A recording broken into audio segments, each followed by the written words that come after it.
motoristang sasabak sa mahabang biyahe ngayong Semana Santa, tiyakin pong maayos ang kondisyon ng inyong mga sasakyan para iwas aberya at abala sa kalsada. Gaya po sa South Luzon Expressway, kung saan nakatutok live si Cesar Apolinario.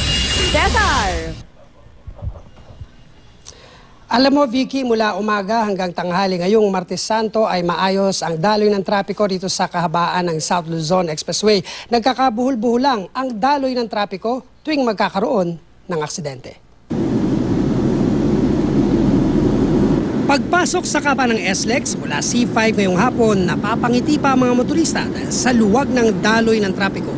Pero paglagpas ng Bikutan exit, nagsisimula na silang mapakamot sa ulo dahil sa bumper-to-bumper na trapiko. Ang dahilan, eksaktong alas 3 ng hapon, nasiraan ng ELF na ito na may kargang mga LPG.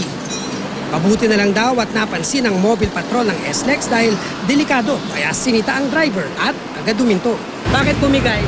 Ayun nga po sir, naputol, kaya yun, bumigay siguro. Kaya sobrang bigat? Hindi ko. Pero ganun lang naman na okay lang, dalawang patong lang. Kasi sa pagmamadali nila kasi apat na bayan pa yung pupuntahan doon yung cargo truck na yan. Kaya yun, siguro. Kaya lang, isang na-delay tuloy. Opo, yun po yung ano, tas marami pa ang naabala na mga motorista. Maghapon kahapon, nasa 7 sasakyan ang nasangkot sa minor accident.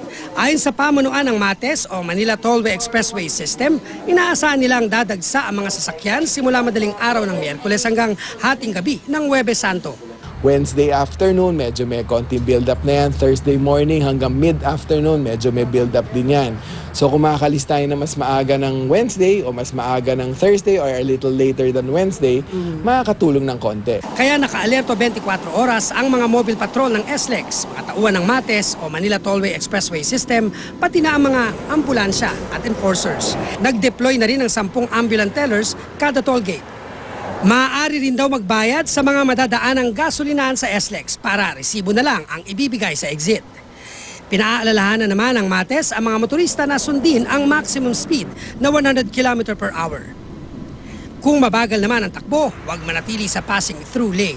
Meron tayong mga motorista na mabagal ang takbo, nandun sila sa passing lane. Tumatakbo ka ng mababa sa 100.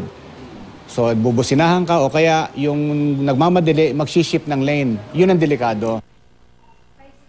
Sa mga pauwi ng Maynila mula rito sa South, dyan sa may Santa Rosa, sa kahabaan ng South Luzon Expressway, nagkaroon ng aksidente, nagkasagian ang dalawang malilit na sasakyan. Pero naayos naman daw ito, pero nagdulot ng mahabang trapiko. At dito naman sa may Skyway ay nagkaroon ng bigat ng daloy ng trapiko mula 5:30 PM. Yan kasi yung mga pauwi na yung mga galing sa mga opisina. Pero Vicky, paalala ko lang, hindi pa yan dahil sa bakasyon o pagbisita ng mga kababayan natin sa kanilang mga probinsya.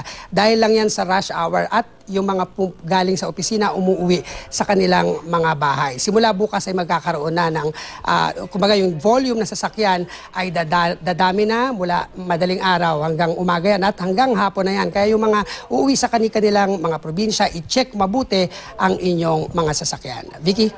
Maraming salamat sa iyo, Cesar Apolinario.